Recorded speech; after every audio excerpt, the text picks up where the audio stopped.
You don't remember the first time you were ignored, but your body does. That quiet moment when you were small, standing in a room full of people, realizing no one was really looking at you. No shouting, no drama, just silence.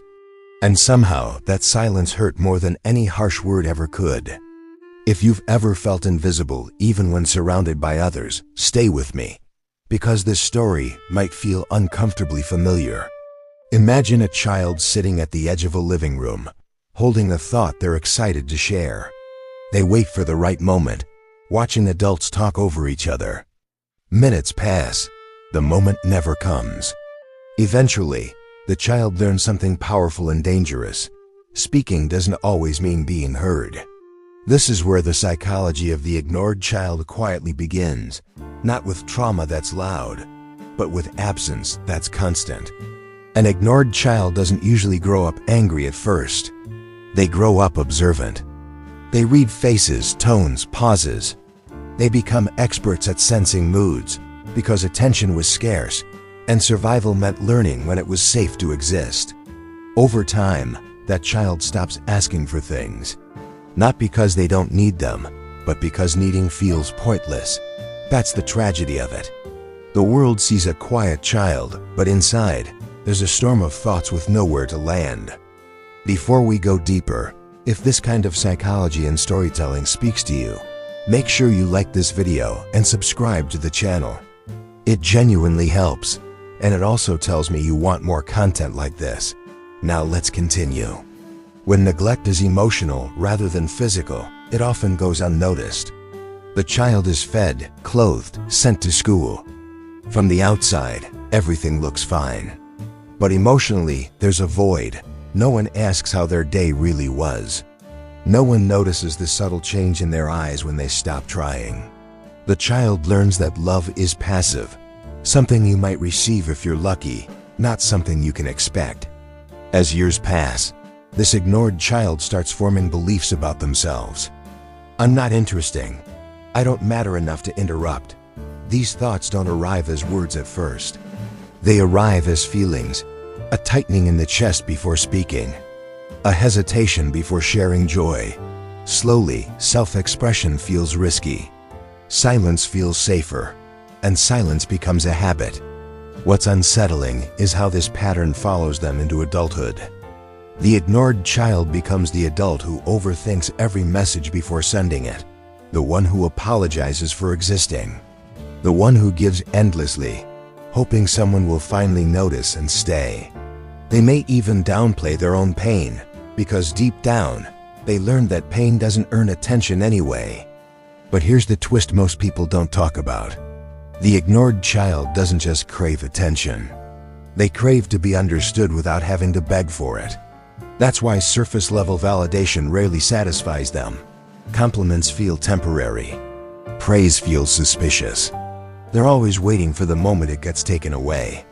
And just when you think the story ends there, it doesn't. Because inside that ignored child is also a sharp awareness, an emotional intelligence built from watching instead of being seen. The same wound that caused silence also created depth. The question is, what happens when that child finally grows up and realizes the ignoring was never their fault? As the ignored child becomes an adult, something strange happens. They start attracting people who feel familiar, not safe. Relationships mirror the past. Emotionally unavailable partners. Friends who listen just enough to keep them around, but never enough to truly know them. It feels normal, even comforting, because the nervous system recognizes neglect as home. This isn't weakness, it's conditioning. Inside their mind, there's a constant conflict. One part wants connection desperately.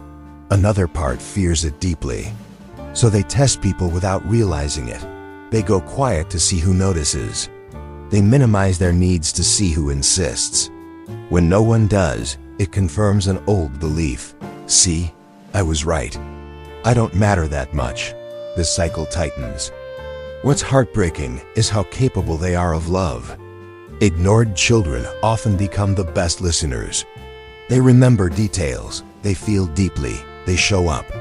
But when it's their turn to receive that same energy, they don't know how to sit with it. Attention feels foreign, sometimes even uncomfortable.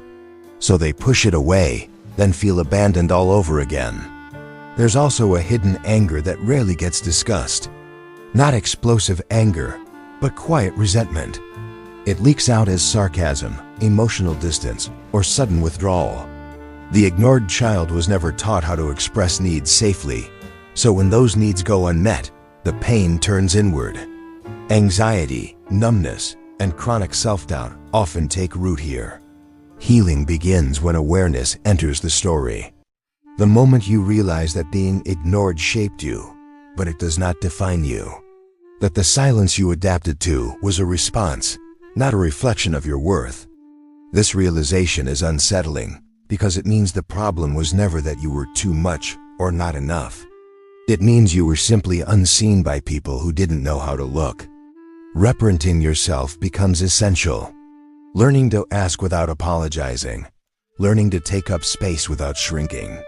At first, it feels wrong, unnatural, even selfish. But that's just the old conditioning protesting. Each time you speak when you'd normally stay quiet, you rewrite a small part of the story. And here is something powerful to remember. The depth you developed from being ignored is not a curse, it's a tool.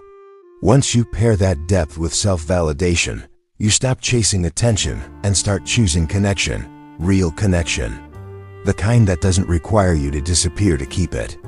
The ignored child often thinks healing means becoming louder, more confident, more visible. But real healing is quieter.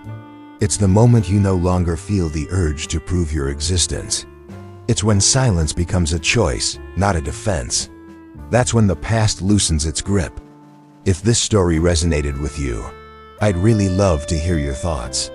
Share in the comments what part felt the most personal, or if you recognized yourself somewhere in this journey. And if you think someone you care about might need to hear this, share this video with them.